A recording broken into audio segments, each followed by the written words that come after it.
Hello viewers, আজকে আমরা দেখে নেব আইএলটিএস রিডিং এর সবথেকে কমন একটি কোয়েশ্চেন টাইপ এবং সেটা হচ্ছে ট্রু ফলস নট গিভেন।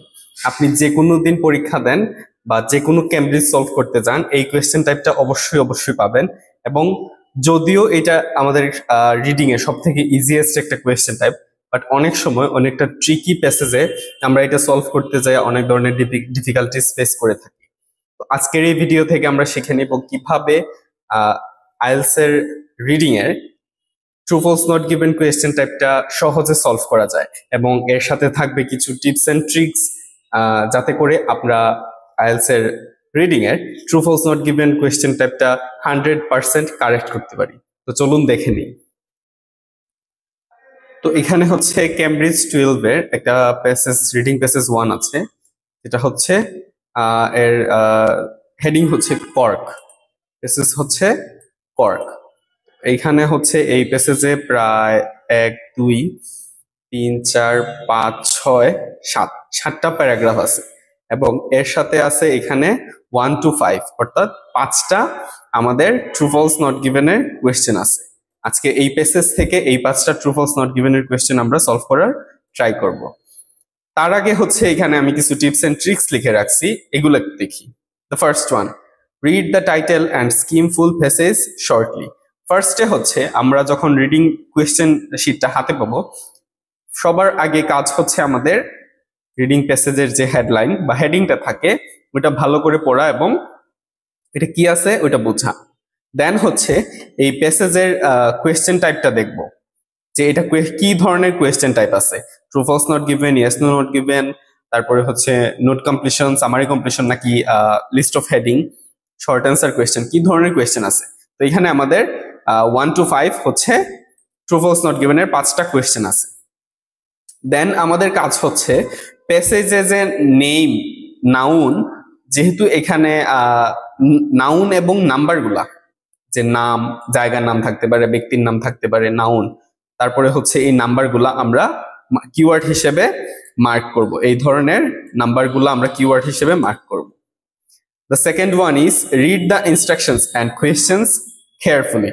তো হচ্ছে ইনস্ট্রাকশনটা আমাদের ভালো করে পড়া লাগবে, ইনস্ট্রাকশনে কি লেখা আছে ওটা ভালো করে পড়া লাগবে এবং বোঝা লাগবে। Then the third one, identify keywords and predict answer. কোয়েশ্চেনটা পড়ে এখানে কিওয়ার্ড মার্ক করা লাগবে।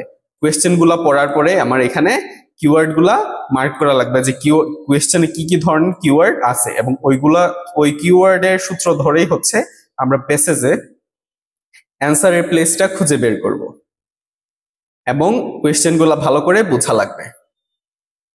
The next, read at least 3 questions first. তো এখন কোয়েশ্চেন হতে পারে, আপনাদের মনে প্রশ্ন জাগতে পারে যে আছেই 5টা, এখান থেকে 3টা কোয়েশ্চেন একসাথে পড়বো, 3টা কি একসাথে মনে রাখতে পারবো, নাকি একসাথে কি 3টা খুঁজে পাবো, 3টা কেন পড়বো? মেইন কোয়েশ্চেনটা হচ্ছে 3টা কোয়েশ্চেন একসাথে কেন পড়বো। তো যেহেতু আমাদের কোয়েশ্চেন গুলা হচ্ছে ট্রু ফলস নট গিভেন, সেই ক্ষেত্রে সাপোজ আপনার ফার্স্ট কোয়েশ্চেন এবং সেকেন্ড কোয়েশ্চেনটা যদি নট গিভেন হয়, এই ধরনের কোনো ইনফরমেশন আপনি প্যাসেজে খুঁজে পাবেন না। ফর দ্যাট রিজন আপনাকে 3টা কোয়েশ্চেন পড়া লাগবে, কারণ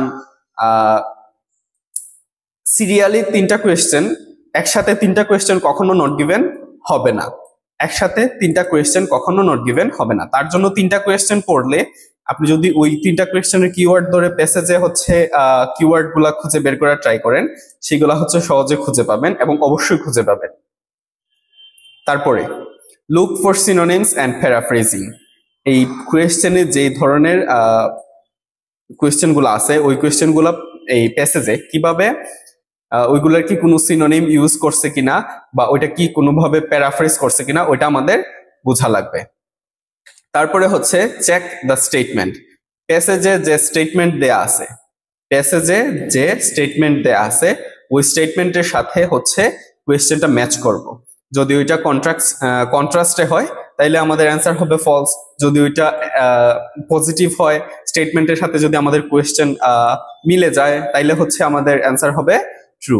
আর যদি কোয়েশ্চেনে যেরকম ইনফরমেশন দেয়া আছে যদি ওই রকম ইনফরমেশন আমাদের প্যাসেজে না থাকে তাইলে হচ্ছে আমাদের অ্যান্সার হবে not given. The last one, make your decision. তারপরে হচ্ছে ওই বুঝার পরে স্টেটমেন্টটা বুঝার পরে আমাদের অ্যান্সার করা লাগবে কোয়েশ্চেনটা ট্রু হবে নাকি ফলস হবে নাকি নট গিভেন হবে। তো ফার্স্টে হচ্ছে আমরা প্যাসেজে চলে যাব। প্যাসেজ থেকে যে নেম এবং নাম্বারগুলো আছে ওইগুলো আমরা একটু মার্ক করে নিব। ইজিপশিয়ানস আছে, তারপরে 20 সেন্টিমিটার, একটু স্কিম করব যেখানে কি কি ধরনের আছে। আচ্ছা আমি প্রথম থেকে একটু স্কিম করি।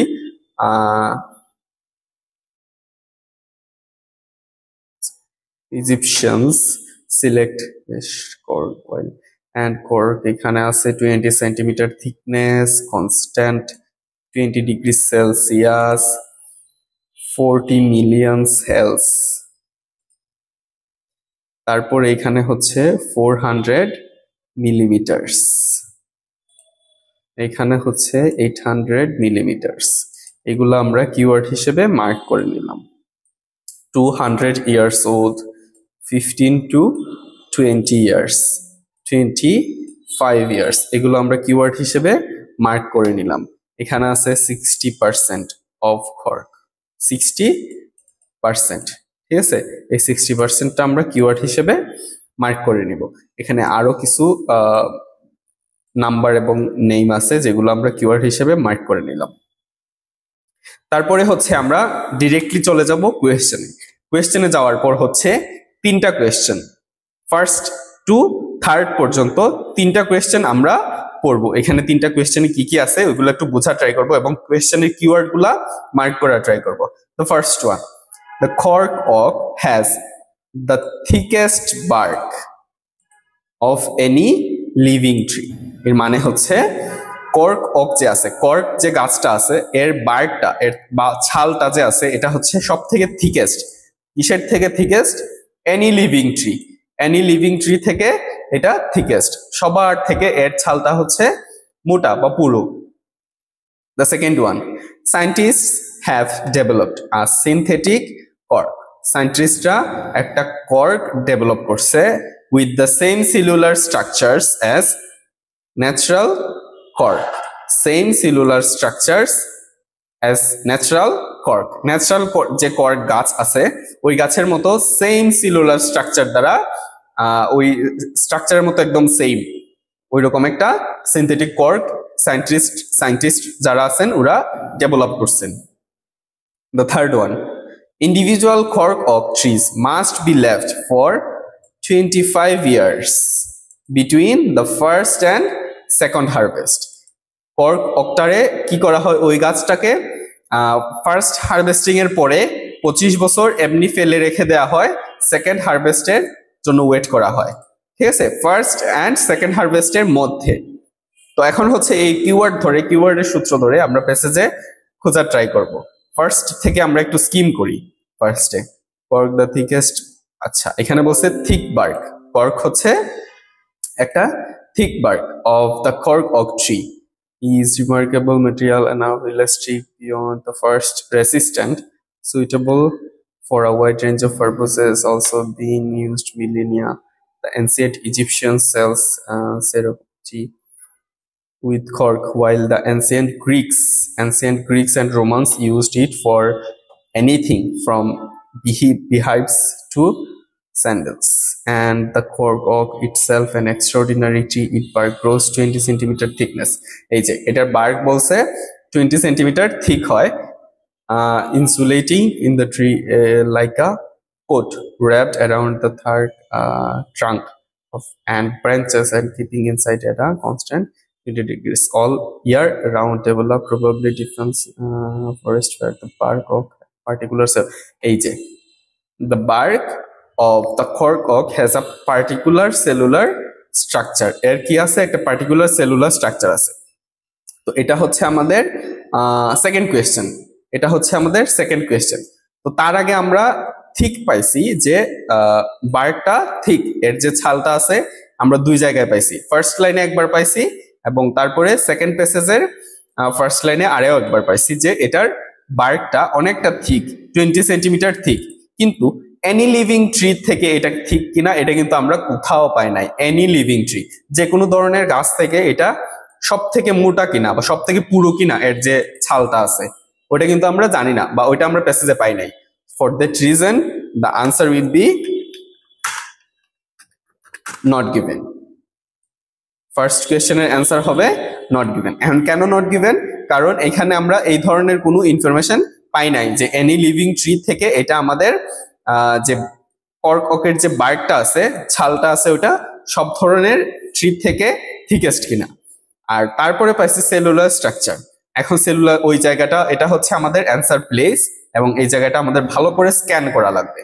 Developed most probably as the defense against forest fires, the bark of cork oak has a particular cellular structure with about 40 million cells per cubic centimeter. That technology has never succeeded in replicating.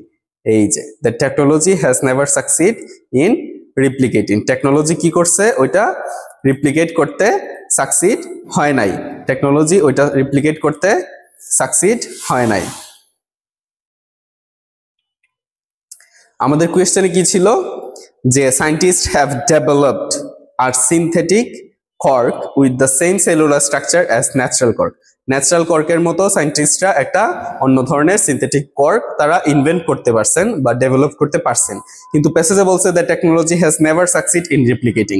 Technology বলছে technology এটা replicate করতে succeed হয় নাই বা তারা success করতে পারে নাই। তো আমাদের অ্যান্সার হবে ফলস। কেন? কারণ এটা কন্ট্রাস্টে আছে। প্যাসেজে বলছে যে তারা রিপ্লিকেট করতে সাকসিড করতে পারে নাই, আর আমাদের কোয়েশ্চেনে বলছে তারা রিপ্লিকেট করতে পারছে বা তারা নতুন একটা সিনথেটিক কর্ক তারা ইনভেন্ট করতে পারছে যেটার স্ট্রাকচারটা, সেলুলার স্ট্রাকচারটা same as natural cork. Third one কি ছিল? Individual cork of trees must be left for 25 years between in the first and second harvest. প্রথম এবং সেকেন্ড হারভেস্টের মধ্যকার সময় 25 বছর ওই গাছটাকে এমনি ফেলে দিয়ে রাখা হয়। তারপর থেকে একটু স্কিম করি আমরা। The cells are filled with air, which is why cork is so beyond. It also has elasticity and means that you can squash it with the hand. Bring back original size and shape. Acha. Cork oaks grow in number countries including Portugal, Spain, Italy, Greece and Morocco. The French one. আচ্ছা, এটা হচ্ছে এখানে more than 80 millimeters, 800 millimeters, like a pins express why but early centimeter. Acha. Most cork forests are family owned. Acha.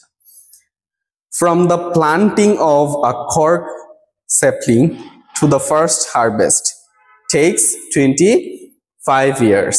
25 years পাইছি। এখন হচ্ছে এখানে বলছে from the planting of a cork sapling to the first harvest takes 25 years. এখানে বলছে planting থেকে শুরু করে ফার্স্ট হারভেস্টিং এর টাইম পর্যন্ত 25 বছর সময় লাগে। কিন্তু আমাদের কোয়েশ্চেনে কি বলছিল? যে ফার্স্ট হারভেস্টিং থেকে সেকেন্ড হারভেস্টিং এ 25 বছর সময় লাগে। For that reason our answer will be false. এই কারণে হচ্ছে আমাদের অ্যান্সারটা ফলস হবে, বিকজ প্যাসেজে বলছে যে প্লান্টিং থেকে ফার্স্ট হারভেস্ট পর্যন্ত সময় নেয় 25 বছর, কিন্তু কোয়েশ্চেনে বলছে ফার্স্ট হারভেস্ট থেকে সেকেন্ড হারভেস্টের সময় নেয় 25 বছর। আশা করি বুঝতে পারছেন সবাই। Number 4, cork bark should be stripped in dry atmospheric conditions. Cork bark should be stripped in dry atmospheric conditions. আচ্ছা, এখানে আমরা পাইছিলাম এই যে atmosphere, the last line. If the bark is stripped on a day when it's too cold, যখন এটা খুব বেশি ঠান্ডা থাকে ওয়েদারটা, or when air is damped, এই যে air is damped, the tree will be damaged. যখন ওয়েদারটা খুবই ঠান্ডা থাকে এবং এয়ারটা কি থাকে, ডাম্প থাকে, অর্থাৎ একটু ভেজা ভেজা থাকে, তখন যদি আমরা ছালটা উঠাইতে চাই, বার্কটা স্ট্রিপড করতে চাই, ট্রিটা কি হবে, ড্যামেজ হয়ে যাবে। আর আমাদের কোয়েশ্চেনে কি বলছিল, cork bark should be stripped in dry atmospheric condition. Dry atmospheric condition, যখন ওয়েদারটা ড্রাই থাকে তখন করা লাগবে। তো প্যাসেজে বলছে যে কোল্ড ওয়েদার অথবা কি ডাল ওয়েদারে ওইটা স্ট্রিপড করা যাবে না। আর কোয়েশ্চেনে বলছে যে ড্রাই অ্যাটমসফিয়ারিক কন্ডিশনে স্ট্রিপড করা যাবে। তাইলে আমাদের অ্যান্সার হবে ট্রু, কারণ এখানে ওইটা বলা আছে। The fifth one, the only way to remove bark from the cork oak trees is by hand. Only way, একমাত্র পদ্ধতি কি? By hand, একমাত্র পদ্ধতি হচ্ছে হাতে তোলা যাবে। তো এরপর থেকে একটু দেখি, cork harvesting is very specialized profession, খুব বেশি specialized profession. No mechanical means of stripping cork bark has been invented. কোনো ধরনের মেকানিক্যাল জিনিসপত্র বা মেকানিক্যাল কি যন্ত্রপাতি আবিষ্কার হয় না এখন পর্যন্ত। To stripping cork bark has been invented. So the job is done by teams of highly skilled workers. Worker দ্বারা, হাইলি স্কিল ওয়ার্কার দ্বারা এগুলা স্ট্রিপড করা হয়। আমাদের কোয়েশ্চেনে বলছে যে একমাত্র পদ্ধতি হচ্ছে হ্যান্ড, আর প্যাসেজে বলছে যে ওই ধরনের কোনো যন্ত্রপাতি আবিষ্কার হয় নাই। For that reason the answer will be true. আশা করি সবাই বুঝতে পারছেন এবং আজকের এই ভিডিওটা সবার উপকারে আসবে। আশা করি আমাদের যে টিপস এন্ড ট্রিক্স গুলো আছে ওইগুলো যদি ফলো করে ট্রু ফলস গুলো সলভ করতে পারেন তাহলে সবগুলো অ্যান্সারই কারেক্ট হবে এবং আমাদের এই ভিডিওটা আপনাদের অনেক উপকারে আসবে। Thank you.